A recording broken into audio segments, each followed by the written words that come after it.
बिल्लाहि मिनश शैतानिर रजीम बिस्मिल्लाहिर्रहमानिर रहीम अल्हम्दुलिल्लाहि रब्बिल आलमीन अस्सलातु वस्सलामु अला रसूलिल्लाह व अला आले रसूलिल्लाह ला सियमा बक़ियतिल्लाह अम्मा बाद फ़क़द फ़क़ालल्लाहु फ़िल क़ुरआनिल हकीम व अस्दक़ुस सादिक़ीन व क़ौलुल हक़ बिस्मिल्लाहिर्रहमानिर रहीम या अय्युहल्लज़ीना आमनू कुतिबा अलैकुमुस्सियाम कमा कुतिबा अलल्लज़ीना मिन क़ब्लिकुम लअल्लकुम तत्तक़ून सदक़ल्लाहुल अलीयुल अज़ीम।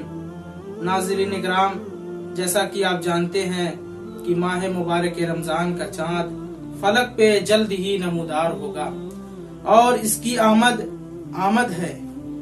अजीजों, अगर हम मंतिक और फलसफे पे रोशनी डालें तो हमें मालूम होगा कि हर चीज, हर काम को शुरू करने से पहले उसकी आमादगी जरूरी होती है। अगर बगैर आमादगी के हम कोई काम करेंगे तो हम उसमें कामयाब नहीं हो पाएंगे। अगर आमादगी के साथ हम कोई काम करेंगे तो उसमें हमें कामयाबी हासिल होगी। मकान बनाने वाला मकान बनाने के लिए अपनी तैयारी करके जाता है। मकान बनाने से पहले वो अपनी तैयारी करके जाता है, उसके बाद वो मकान को बनाता है। तो अजीजों, अगर वो तैयारी करके ना जाए तो वो मकान नहीं बना सकता। इसी तरीके से हमें भी माह मुबारक रमजान के लिए अपनी आमादगी करनी होगी। लोग जाहिरी तौर पे तो आमादा होते हैं, मगर मानवी और रूही एतबार से लोग आमादा नहीं होते माह मुबारक रमजान के लिए।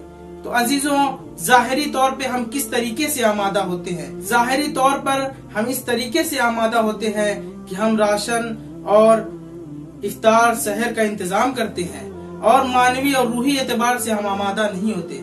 मानवी और रूही एतबार से हम कैसे आमादा होंगे? हम इस तरीके से आमादा होंगे कि हमें माह रजबुल मुरज्जब से फायदा उठाना होगा, माह शाबानुल मुअज्जम से फायदा उठाना होगा। इन महीनों में हमें नमाजें पढ़नी होंगी और ताकीबात पढ़नी होंगी।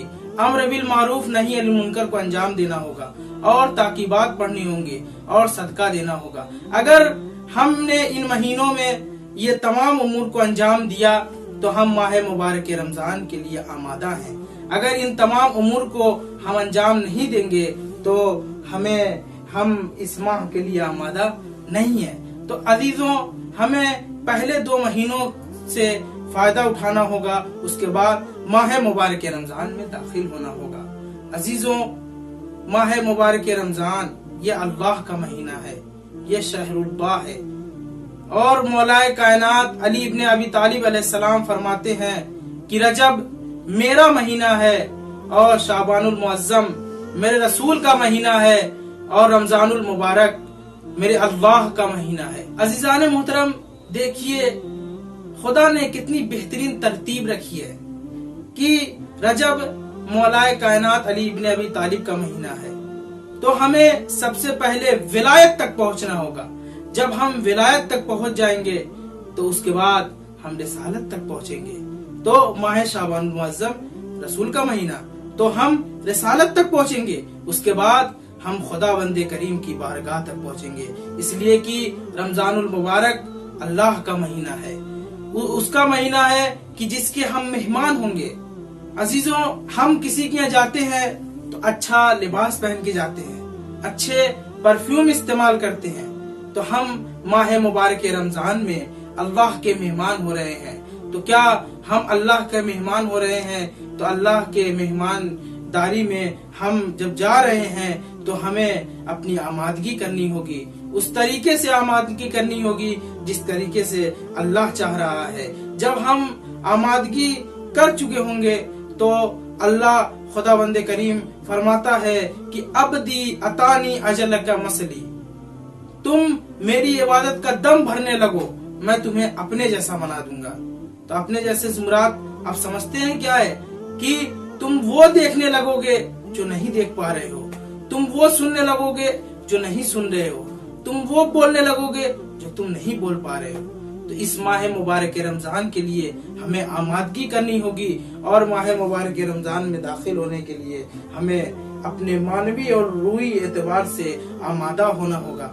तो अजीजों, अगर कोई बच्चा, कोई तालिब इल्म इम्तिहान के लिए जाता है तो वो अपनी पहले तैयारी करता है। अगर वो बगैर तैयारी के जाए तो वो इम्तिहान में फेल हो जाएगा। अगर तैयारी करके जाए तो वो इम्तिहान में पास होगा। तो हम माह मुबारक रमजान से पहले माह मुबारक रमजान की आमादगी करें और माह मुबारक रमजान में दाखिल हो। तो अजीजों, इसी के साथ हम आपसे अलविदा लेते हैं। वस्सलामु अलैकुम व रहमतुल्लाहि व बरकातहू।